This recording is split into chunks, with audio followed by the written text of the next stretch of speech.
Malaila mali e ho e ki mo i lelei ai Tonga ko Tongape, fia ke o taritari lelei ki mo tonu ki ho mo ngāhi o ngongo, mo e le tio kai uma ai televisone Tonga ki he hoani, i he wakai ko ia ki ngāhi ulo i o ngongo.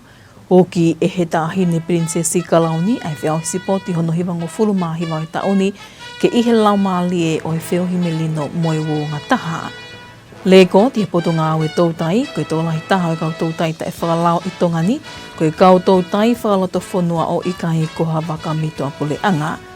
Pea tui e Minista Whonua ka whakalahi nau patseti ngā aue ki tau whakapaanga hoko, e toi wāweange ngā aue ki he ngāhi mea whakelekele ka kai o i whonua. O kutoi e pe ngāhi tala noa kehe ana iange pea e tau wakai ki ngāhi o ngongo, me he mala e o i sipoti kai o maa e to o ngā oi ea. Ko e wakailewa e ni ki he whakai ki iki, ko au liliane polotele. Ko na pangapanga maali e ai aho, i he uki ko whai me i whale lahi ki he whiau he sipoti hono hewa ngo fulu mahiwa, ai ngahia ko anga kolisi ato ngā i he taoni, ko e hili ene mea e tāhini Princesi Kalauni sine takala, o whakailo ngā i eni i he pongpongi o ahoni, ai kamata o e whiauhi, sipoti hono hewa ngo fulu mahiwa ai ngahi kolisi ki he tauni ai ana ane uki ai whea mao ko ia ke nofo i whiauhi i he laumalie o i melino moe uonga taha. Ka te tau wakai ki he whakaiki ke tala noa ko ia ke hoani mo senolita tui vai. A e kamata aki ai aho ai lakai whanau sipote ngahi ako anga kolisi. Ai ne te tāki pēia i he ngā hiwhi palasa whakataha ai ngahi ako anga wahe kolo. Nei tāke he whanau sipote koliskuin sālo te ai lakai whanau sipoti o Moimoi tahine Princesi halai walu mata aho. I he mea whawhalanglangi o aho, Princesi Kalauni sinai takala na ani whamahu inga i ai mahu inga o i aho. Neongo, koe whiauhi ma ai ngahi taktaha api ako, ka o kuhuluni ai mahu inga taha, koha whakataha anga i he melino mo e whia. Nane toi mea upehe, o ku iai whakaamo, e hoko ai spoti aho e whāko e ni, ke ako ai ngā ue whakataha, ka takilahi pia mo e whiofo o whani.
Koe ko ngalahi whamole ki he whiau spoti e tauni o fua he puli anga Australia i he whingau aki pia mo i kautaha mo ilelei a Tonga. O Tonga ni, nei mea tala whikau lahi Australia ki Tonga ni His Excellency Brad Leo pehe, ko tahani whakataha anga whakatokolahi o tokolahi tahai ai tautupu i Tonga ni. Pea aku poupou kakato e puli anga Australia ke toko nia mo whakaiwia whiau sipoti ko eni, ko hiko tale niti mo i kahau o i whanau ako. Nāne whalotolahi e pe whanau sipoti koe aho eni na nau teu ki ai, ke whakahoko aki honau lelei taha iha whaahinga whiau hipe o nau kau ki ai. Ka koe mahu inga taha ke ihe lau maali e o e whiohi whia. Kai ke he koe ngahi team sport whakatoa e ua fulu o nau kāwatu ki he whiau sipoti hono hiwanga fulmahiwa o e taoni. Mai angonga le te o me televisione Tonga ko au sanolita tu i vai. Ko whakapapau i ene me he potu ngā ue tautai, koe tō lahi taho e kau tautai tai whakalao. O ku whakatoa ngā i potu tahi o Tonga ni, koe kau tautai whakaloto whanua pe, o i kai koha kau tautai me tua pule anga pe whanua kau ngā api.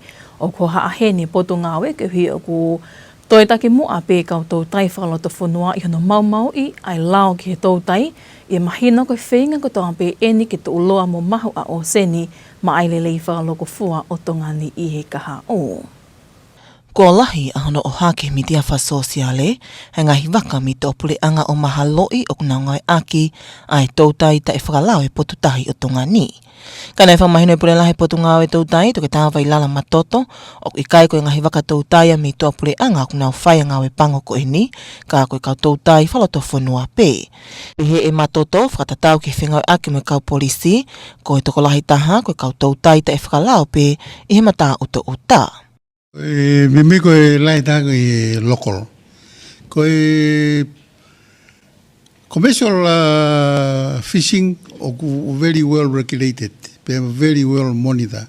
O siai ko waka toa pe o install ngai mea ngā ue ia o lava pe ia o sio me sopu ko whewhi tu o nau ia I ko hae wāwena. So everything o monitor pa ku hekapa mo e kau observer ia certified observer ngai waka koe. Ko lahi taha koe ngai mea I he coastal area. Ai whai koe ai ngau kei. Lahi u mea koe ngai mea mahino pe ia ka hange koe ni koe tautai ke mea malawa pe koe ina kasa mo mea o tapu ia o ngofua pia hange koe ni ke koe ngai koe tourism recreational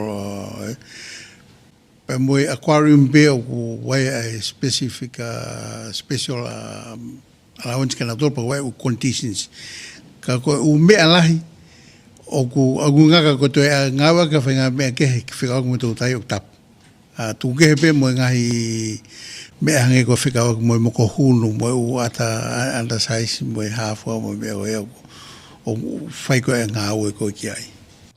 Kai ke hoki ai wha ame potunga e tautai ke ewa e toi hoko e ngahi ngāwe ko e ni ke tai mua pia ka kaitonga I he tautai ta e whakalao. Mai ngonga le te o me televiso ne Tonga ko au sanolita tu I vai. O ku kei tōku I ngā tā mo toi hiki tōange ngāwe potu ngāwe whanua mo koloa whaina tula I hono whapapau I o ku whama opo lelei mo māwe ngahi pepa tohi kōle ko tōnga pe mihe kakai e whanua o whikau ake ni me ngahi ngāwe pe ngahi mea whakelekele tau te whito ki hono wakai I whakalelei ai lawa whio e ngahi konga api I tongani ae o ku te eke ke whaihanga awe ki hono savea I mo hono tofi.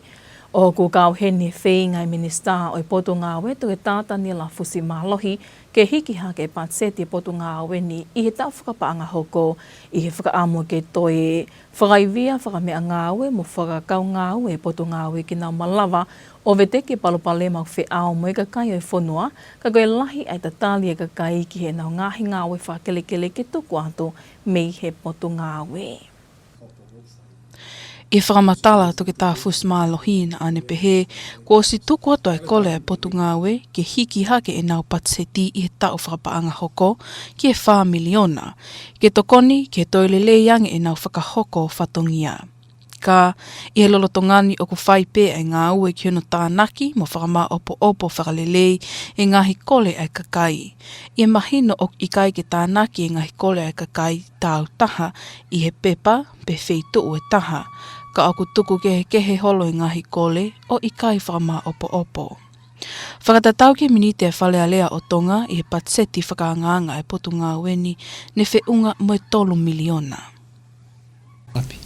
Ai ko ngā mau whae tai mini, ko tupe e kamata koe ta whawanga whauia lele ai, e te mau kamata ke to e konga lahe ngai, mea koe oku toe, Pe au tonu ke au ia koe ki o se ta whawanga hoko mai, ku kamata ke whoke no molo ai ngā ue ke waweangi, mo tonu wangi.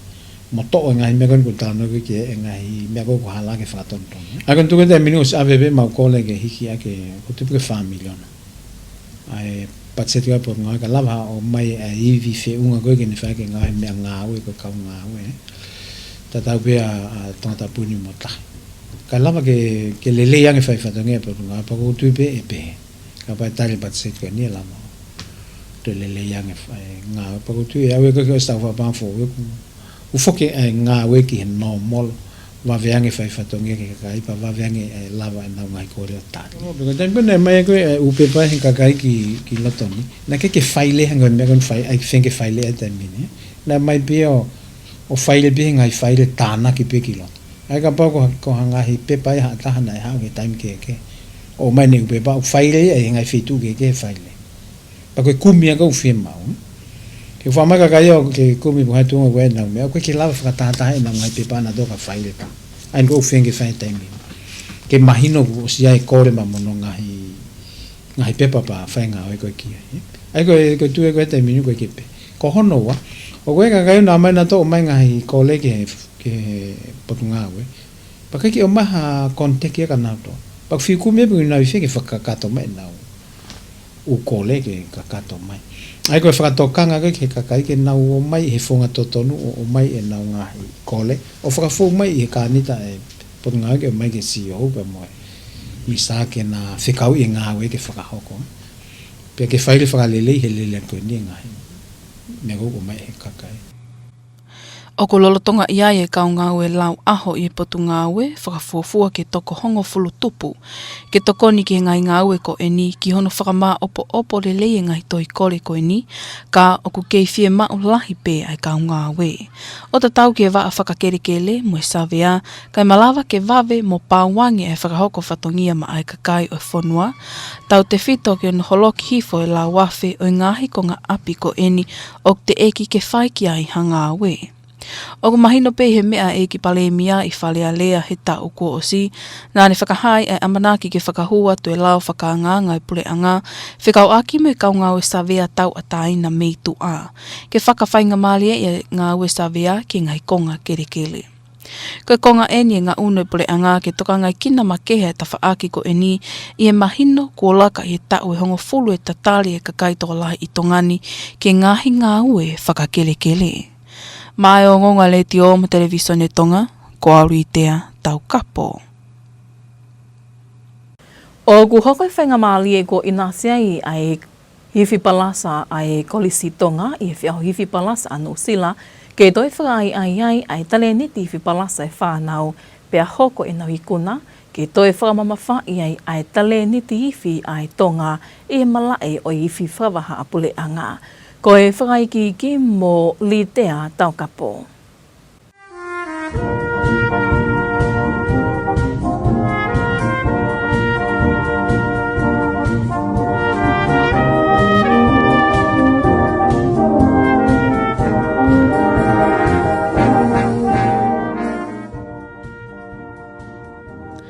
E whakaike eke a ngonga le tio me televisione Tonga mo pule iwi e kauwiwi koristonga se o ni hapa.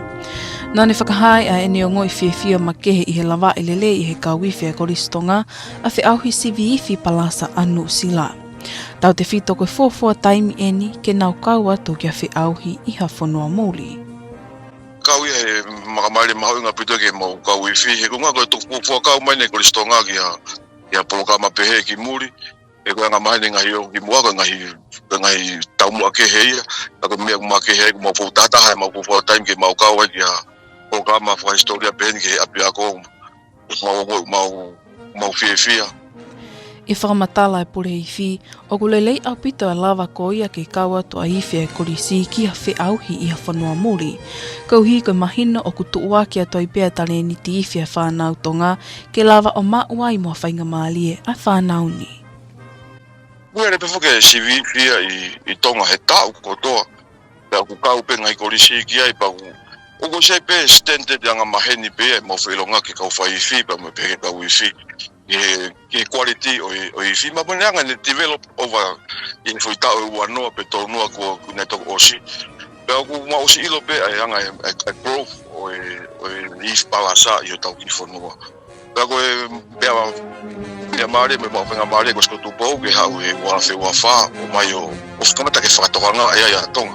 Pea ku mahino reu hangai ko skotu pou o maakai e tunga maalunga I spalasa I lauki whanua. Pa koe ni ku mau to e lava me mau tolu koe ni koristonga I wafe wano o kau ke whiauhi. O te whakatokanga ai ang e murini ai anga e pestin ai kakai Tonga ia whainga tare niti unau mau. E nau ngau e peke o staha. ho na wiwi mo me ang na malama pe ko te sio pe ki fa na o hoko pen ko le soni eu ku sio ka le ka te na nga patupula ke fa fa ka ko ni ke pota next 20 years malo e to alu e me ani ke te fa la kan pa te manako ang pe ye fa nga mari ke ki fa na o ke pe ko mala fa ke te mi ka pe ka lava ke na te ha o fa nga i ke na nga hi mala e ta ta wa mau wa nga na ka ni ti ai mo kuma na mo ai ko ka wa ta fa ko ni palasa ma pe me nga fa nga mari o kuma ta ke fa to nga e nga hi fi i tonga i New Zealand ai ka ni te ke tonga e ko tonga fa fo ngai pe ko ma fa nga mari pe me ki ka ka ni o re mai ka pala ke e ka wi fila la na wi ai o pe ke anga na fenga mari ke na ha ki no silani o penga ke wa hu to ke na ku be fe so dia ke fangi me na ma wa usia e ma ki fora o mai ko ni ka ke poka ma si ni Ko whakalotolahi e pule iwhea koristonga ki he lelei o ku mau i he mala e koe ni. O mahino pē mi he ola e whi auhi, ai ola lelei e whenga mo teu teu, mo e whelau lau kotoa ni whakahoko e whanau, ke nau lava ai o au ki he whi auhi. Ne whakamalo ia e pule i whia tokoni me poupou kotoa ne inasi ai e kau wifi, me he kainga tonga me ngahi kupu whikau aki ke he kehe, ne hoko koe whalotolahi ma ai whanau wifi. si fenga pe ka wi fio fra na o pe ke ma ka fe au ki ko ka ko ma to pe de ma lava fa ben ai sino ngai kupu ke a ko net fe to ni aki ke lava ke fra ho ko fra au ni ana si ka me ke ko stutuku ka me pe ke me to apia ko ka et mini apia ko ka me ke me PTA pe ko fe popo wa ki ko ke si ma tu ko ne ka wi fi ko fe popo wa ki ko ya ne fu ya impact la ya pito yo no penga e fola ko ni ke lava pe na mauto me ko ki murini mausi ongo e pete support e ka ko stutuku pa pe he ki ngai family pe ngai siasi o malava ke mo flow pe ai me ko to e mo flow ke afata ma ke hoko ko ngape ko sio ke e fe popo ke ngai kupu ke lava ke hoko flow ko ni ko success ai ba ko e pe ko me anga mind ko e tonga ko me ko lotu Latu nga awe ya ko mi nga mahinda ata tonga ko ma ko mafatu to ko ne ai o mai ko ni ki ataka yo fo ma te ongo e fanau mo ka fa ya ko te malo sange ma te o fianga ki mo fa malo hi ma tu hi ma no fo Latu mi an ko ma he ki fa ola mai en Latu mo ne ko do bene fa no Korea ko te si o pe ki e ma fa na te mo mai ko ni so ki e te ka mai community tonga e nga siasi e mau i ringa toni to ko ni mai ta ko ma connect me ta resi ni ko ka tonga pe ha mo ka postu tuku ha mo nga family ma wa me kon ki o ka ni ko me ta tau pe ko nga siasi pe ni sese no tonga ma fo tu ai ka ha mo nga ka postu tuku ke pa pe nga family e fatu pula ki pe e fenga a pe ni e te va oflang mo te faita hange unity e ka tonga i he tu da pe ka fe ai ke lo e ka kato e auhi i e wike ko o si o ko mau whainga maalia i pea e kulupu ka wifi e koristonga ke nau i au kalani i ha wike e taha o nau whakahoko e ngai whakaari ali ma ai ka inga tonga me ngai kupu whe poupou aki koe whakahounga i pea tokoni me poupou ko toa ne nau inasi ai ki mua pea nau whoki mai i he aho whalai te mai o ngonga le te o televisione tonga ko auri tea Tongatapu.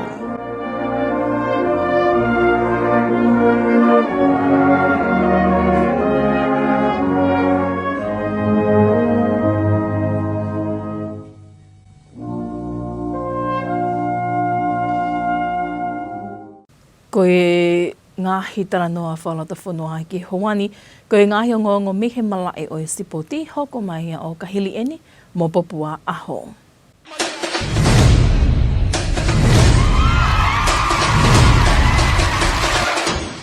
I he whetaki ni mai komisoni whamawhora rea tonga me potungau e ngahi ngau e whalota whanua pe mia. Malawa i ke whamawhora te mala e sipoti me whiahi Superrugby Pacific manoa ua no. Whamalo ke 8 minista me ka whahi sipoti a e potungau e i whengau e aki ua whakahoko.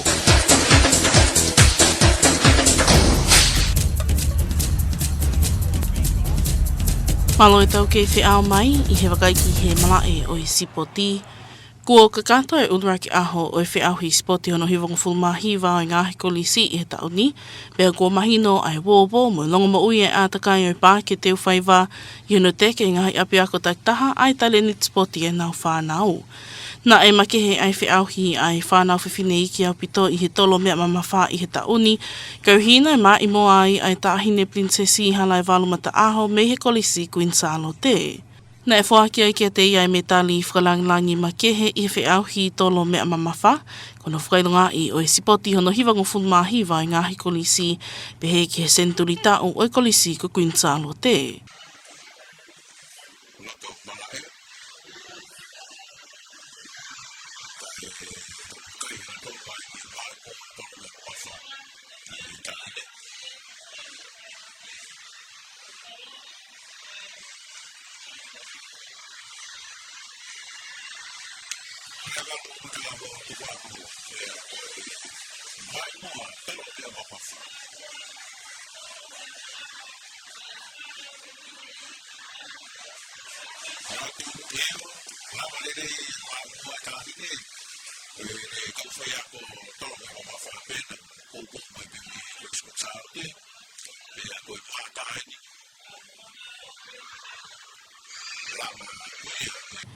Mahino pene tō mō whakakato I he hoa pongpongi pe ai whiau hi takaina lahi pe mita e tahawhi ni mangi au ai anai ka mata pe ai lowa e whanau whiwhine iki pe ko junior girls o whaau ai e whinemui me he ako anga Tonga Side School ko Iwa Halapua ai fuafua me tani ko la I he ngahi whiau hi oi ahoni pe aua ki ai me siriwa ai whinemui me he ngahi ako anga o haapai kai pehe ki he tolu mo polonise ko e whinemui me he ngahi ako anga o e wā.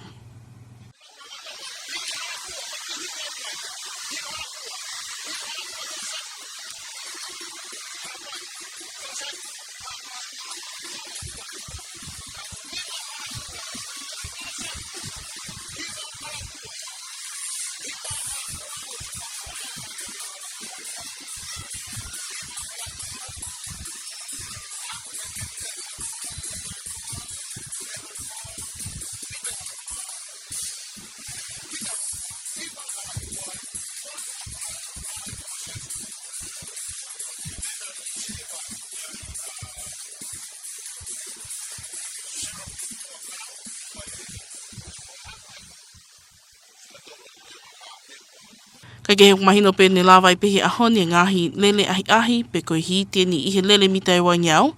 Lele he tolo mitai tolo ngiau mo I wha ngiau pehe ki he lele whukatakai taha. Ka e toki au whangatuku amuiangi he ngahi aho o kutoe ai kuna. Tolo tonga ia ne o se whakakato pe mo ngahi whiauhi I loto malae o kaukei ai tolo mea mamawha, tolo diskasi mo ngahi whiauhi ke he pe. E toi hoko atu pe ngā whiauhi ni a pongpongi ai ai kamataki I he hoa pongpongi ai whiauhi lele mita e tolu awhi ai whanau whiwhine lalahi pe koe Open Girls.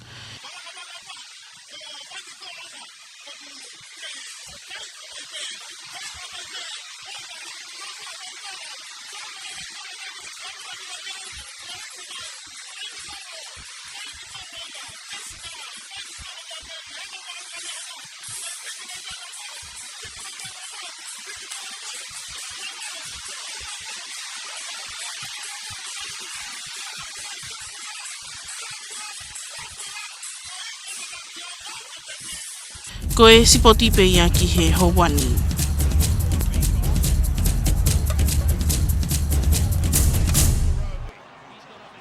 Ko e wakailewa e ne ki he tō ngā oe ea, I hana tuku mai me he waa wakaimatangi a tō ngai whamoto whakahoko atu e Viliame whaanono. Malo tau tui mau ke whiwhini pe me sentafa mata ea tō ngā pe me whamotu. Tau ngahi tāno alalahi en ki apongpongi pa mo tau whamata ea. Alo maari riri au pirupe anga tu ea. Ta tau peke ni ihiu nau palane at ki tōkanga pehe ki ngātai. Kai ke ngātai ni ihiu nau palane ki nau whanongat ki te whaiva. Mā tātono e tare ni te o tau longa I whanau I he malae o e sipoti. Kai ke ngātai, wakai koe pehe me ata satelai te he tau whanonga mai koe I he ahoni lahi alo maari pe o tutongani. Me I toke lau pe o api ki Tongatapu mo e ua. Kai ke ngātai tau ngai whanua kaunga api lahi alo maari e pepe moia. tu ke hangi pe po tahi whahihi whakoia o tu tongani. Iai pe a manaki ki ha ao fia uha ko hipe ko ha alo tā maki unga onu mai whafuafua ke toa plelu pe mo whalaite ko ia o wikeni. Ka koe anga ini whafuafua he tau whanonga koe he toinga o wikeni. Alo tā maki uha ke whatonga hihifo, pe ke whahihifo o tu tongani. Au whafuafua ke ni ngā onu at ko he wikeni. Ki he toa plelu pe mo whalaite o wikeni ki Tongatapu pe mo eua ke ni o mahi uha ki ai. Pe koe whaosinga o wike, ngā onu te alo tā maki, pe pehe ke alo tā maki me whahihifo. Ki e lia kon pe mo ngahi wahe whanua ki toke lau. Kau atoi peki ai o tu hapai ke tau whanonga pe pe mo ao fia. Au iai pe hapalani pe mo a manaki pe ke ha uha ke tau whiaua pe mo ia. Tau te white tau ngā unua ke he tua pere lulu pe mo whaosinga au ke heo tu tongani. Ke whai pe ha teu ke ai. Tau te white nihu nau palani pe mo whatu utu goni. Ke he sipoti goni ho tau longai whanau ki he tua pere lulu pe mo whalaite. Ka koe anga rewani whafuafua pe mo wakai ki apongpongi. Pōnian ki ahenghengi, lahi alo maari pe au tu tongani. Hangi ki pepa mo whiangi ake hawirim, a upeke mai le tahi hongo fulu, tāni ma ke hoa he o tu tongani. Pea malau peke au ke mai le tahi ua noa ke hoa, tau te whiru ke po tahi kwani whatonga hifo e o tu tonga. Fua mawhana, maulalo taha ke au ke te li sesasi e ua, tau te whiru ki Tongatapu pe mo e ua. Pea ki apongpongi tau ke hoko pepa mo alo maari he o tu tongani. Mahaki ao fia pe unga onu mai pe me po tahi whahihifo ko ia o tu tonga. Malunga taha fua mawhana ke hau peke tiri sesiasi e tolu taha. Pe mo hawiri pe. Malau peke hau ke mai le tahe ua no ke hoa. Kai ki po tahi whatonga hihifo pe ia o tu tonga. Ko e taimi o e tahi ki a pongpongi. Tau maari he hawhe o no pe of ki ai. Maha toka he toi ua no ke taha ua hoa tā. Pe taimi o la awhawufua ke hopo he laine toi walu ke fitu pongpongi a pongpongi. Pa hopo mahina he oskuata pea me wha pe o whiki ai. Ko hanga riwani whafuafua ki hanga tu e tau whanonga atu koe toinga o wikeni o au koe ki he mōni te uhu ke kahau i Nuku'alofa. Hangepe koe lawe ane nai, whaufu ke ao fia, uha whaufu ke tua prelu pe mo whalaite. Whausinga wike, alo maari rere au pira pea Nuku'alofa, kia ngahi palani pe mo whatutu, kia whahau whatongia ki ai. Tau whanonga atu koe ki he whausinga o wike. Fua mawhana ke he nofu pehe te klise sesi, ua walu ke he wahiwa i Nuku'alofa. Peko ngā tāanga pe tau whamara ea koe pe me senta whamara ea tonga pe me whamutu ka mōmea. William ia mo ito o ngā oe ea ka tau toe wakainge pe heni ke ngāhi olo i o ngongo. Oki e he tāhi ni Princesi Kalauni ai whiau sipoti hono hiwango fulu māhiwa i taoni ke ihe lau māli e o e whio himelino moe wō ngā taha. Lego ti he poto ngā aue tautai, koe tōlahi taha o kau tautai ta e whakalao i tongani, koe kau tautai whakaloto whanua o ika e koha waka mito a pule anga. Pea tui e minista whanua ka whakalahi nau patseti ngā aue ki tau whakapaanga hoko, e toi wāweange ngā aue ki he ngāhi mea whakelekele ka kai o whanua. Moe ka kato e peia o ngāhi o ngongo me letio, kai uma a whoki televisoni to ngā ke houani no whakaamo, nea o taki kotoa ki o peia ki loto whale kotoa. Kai malo abiti to kei whiau mai, ka mō mea.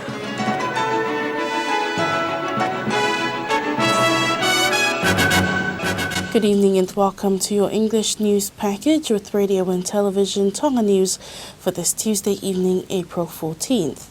Today's top stories: Her Royal Highness Crown Princess Inaitakala calls for unity and peace through sports at the opening of the 99th Annual Secondary School Sports Competition. The Ministry of Fisheries are concerned about rising number of local illegal fishing incidents, and the Lands Ministry are looking to increase their budget for the financial year to help address some of the large backlog that the ministry has been dealing with over the years. These and more stories coming up later on in this bulletin, as well as the latest from the sports scene and the latest weather update to wrap up this hour's news package. Now for the news in detail, I'm Popua Aho. One of the country's major sporting highlights of the year kicked off this morning with Her Royal Highness Crown Princess Inaitakala opening the 99th Annual Inter-College Sports Competition, the Tonga Health Secondary School's Athletics. Held at Teowhaiva Park, Her Royal Highness called for this year's competition to be conducted in a spirit of peaceful fellowship and unity. In her keynote address as the guest of honour, the Crown Princess Inaitakala emphasised the importance of the event. Although the competition is between various schools, she highlighted that the most important aspect is coming together in peace and happiness. She expressed her hope that the 4-day sports event would teach teamwork, perseverance, and good sportsmanship. Meanwhile, the Australian High Commissioner to Tonga, His Excellency Brett Batley, stated that this is one of the largest gatherings of young people in Tonga. He affirmed that the Australian government fully supports efforts to strengthen and promote the sports competition, recognising the talent and future potential of the students. He also encouraged the athletes to give their best in every event they participate in, while remembering that the most important thing is to maintain a spirit of joy and friendship. The event opened with a march by the student athletes from the various participating schools, led by a combined brass bands representing different school districts. The march was led by the athletes of Quintalote College, which was led by Her Royal Highness Princess Halaiwalu Mata'aho. A total of 20 sports teams are participating in this year's 99th Inter-College competition. The Ministry of Fisheries has confirmed that the majority of illegal fishers identified in Tongan waters are local fishing vessels, not foreign vessels or those from neighbouring countries. The ministry is concerned about local fishers continue to lead in violating fishing laws despite clear efforts to ensure the sustainability and long-term value of ocean resources for the overall benefit of Tonga in the future. There has been many posts circulating on social media claiming that foreign vessels are responsible for illegal fishing activities in Tongan waters. However, the fisheries CEO, Dr. Vailala Matoto, clarified that these illegal activities are not being carried out by the foreign fishing vessels, but by local fishers themselves. Matoto added that based on cooperation with the police, most illegal fishing cases occur in coastal areas and are committed by local fishers. The Ministry of Fisheries hopes that this situation will change so that locals will no longer be leading in illegal fishing activities. The Minister of Lands is looking to request an increase of the ministry's budget for the upcoming financial year so that work on land matters for the people of the country can be carried out more quickly. This is due to the large backlog faced by the public in matters and services related to land or properties. In a special interview with Radio and Television Tonga News, the Minister of Lands, Survey, Planning and Natural Resources, Dr. Daniela Fusmalohi, says they have submitted their request to increase their budget in the next financial year from 3 million to 4 million pa'anga, with the hope of strengthening resources, operations and recruit more staff so the ministry can resolve ongoing issues faced by the public, as there are some cases currently taking over 10 years to be resolved. At the moment, efforts are being made to properly collect, organize and file all relevant documents accordingly, as some people's documents are filed differently and are not currently organized or centralized in a single system or location, but are scattered and poorly organized. With the ministry's current budget, they currently have 13 to 16 part-time staff to assist with organizing these documents. However, more staff are still needed both in the Lands Division and Survey Division to ensure faster and more efficient services for the public, especially to reduce the backlog of land allotments that have yet to be processed. It was also noted from the Prime Minister's statement in Parliament last year that they are finalising legislation to be tabled in Parliament to improve and ease land surveying services, as this legislation proposed to bring in independent surveyors to assist local surveyors, as the ministry currently has the capacity to process only about 200 allotments per year, while the demand each year is far greater. This is part of the government's efforts to give special attention to this sector, recognizing that many people in Tonga have been waiting for years for their land matters to be addressed. And the opportunity for Tonga College's brass band to participate in the New Zealand Brass Band Championships this year has helped to further encourage and inspire the band students, while their success also highlights a growing appreciation for Tongan musical talents on the international stage.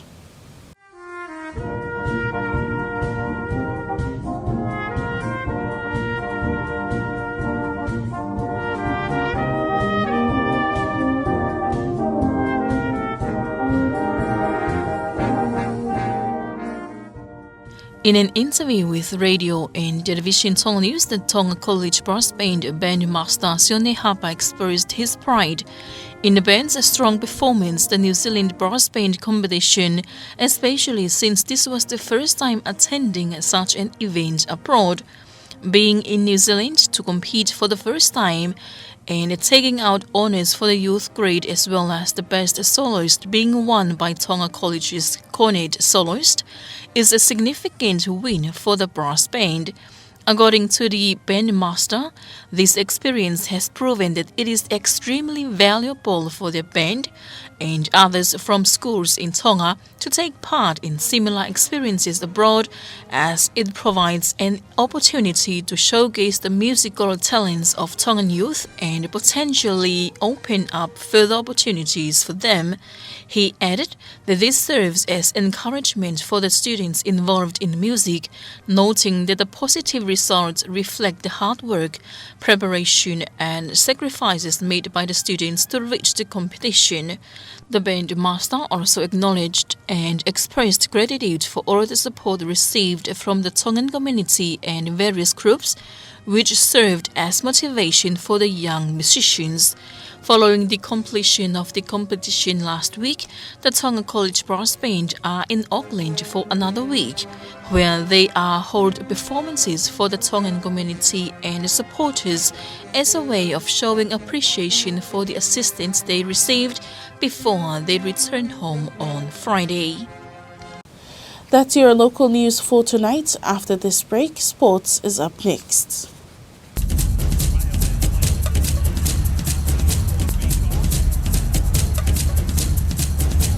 Welcome back in sports.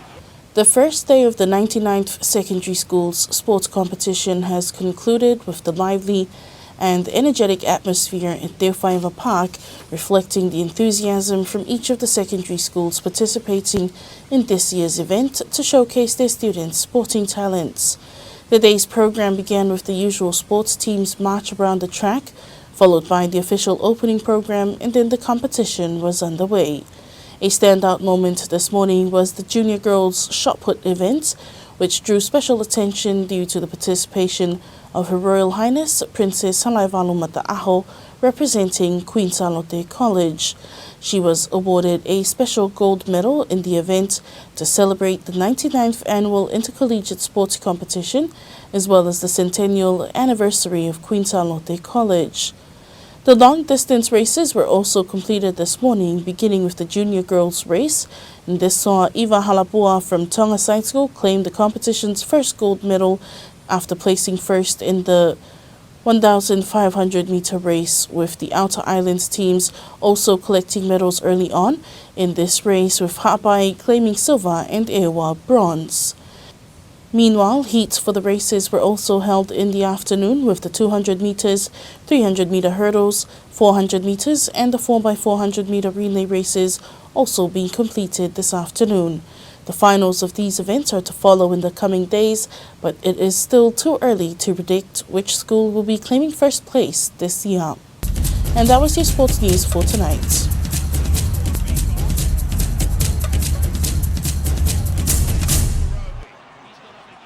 That was your latest sports news. Now taking a look at the latest weather update from the Fort Motu Weather Forecasting Centre with Viliami Fa'anunum. Greetings and good evening from the Tonga Mets. Here's our main story and headlines for tomorrow's weather. Mainly fine weather across Tonga, similar to what we have experienced throughout today across the group, from Tongatapu all the way up towards to the newest, which is good for any outdoor activities, especially for mariners, for farmers and for sport lovers if you're planning to head out to Te Whaiva Stadium to watch the secondary school athletic competitions, which was started today and will be continuing on up until Friday of this week. But looking up from the skies today, what we have experienced throughout today is just fine weather across Tonga. But we also got some high clouds developed from the western waters of the group. And we pretty much expect these cloud conditions moving in around Thursday and Friday with some showers of rain, particularly for the areas of Tongatapu and Ewa. But looking at the weather throughout the rest of this week, What we have seen here is just some rainy cloud rainy bands to the southwestern waters of Tongatapu and Ewa, which also extends towards to the western waters of the group. And we pretty much expect these cloud bands moving in towards to Tongatapu and Ewa, as mentioned earlier, around Thursday and Friday, and towards to the rest of the group around Friday and throughout the weekend as well. So we pretty much expect some rainy weekend across Tonga for this week. But looking at the weather throughout tonight to early tomorrow morning, generally fine weather across Tonga with some east to southeasterly winds of 10 to 15 knots, may rise up to 20 knots, particularly to the southwestern waters of the group, with a minimum temperature of 22 degrees here in Nuku'alofa. Tomorrow still continue on with this fine weather across Tonga, with a maximum temperature of up to 31 degrees over to the newest Wawau and also to Tongatapu and Ewa, with a wind speed still remains up to 20 knots for the southwestern waters of Tonga. And direction for tomorrow, high tide to be around 5:30 early tomorrow morning, while low tide to be around 20 minutes to 12 midday. Sunrise for tomorrow will be at around 8 minutes to 7, and moonrise will be around 4:15 early tomorrow morning. And here is the outlook for Nuku'alofa, which we'll wrap up with our presentation for this evening. Expecting some showers of rain with possible heavy falls around Thursday and Friday. Become fine by the weekend here in Nuku'alofa, with a maximum temperature of 28 to 29 degrees Celsius here in Nuku'alofa. And that is our latest weather update from the Tonga Met for this evening. Hope to see you all again tomorrow, and have a good night. Thank you to Viljami and the team at the Tonga Met Service for that latest weather update. That wraps up this hour's news package, but before we part, here's a final look at tonight's top stories.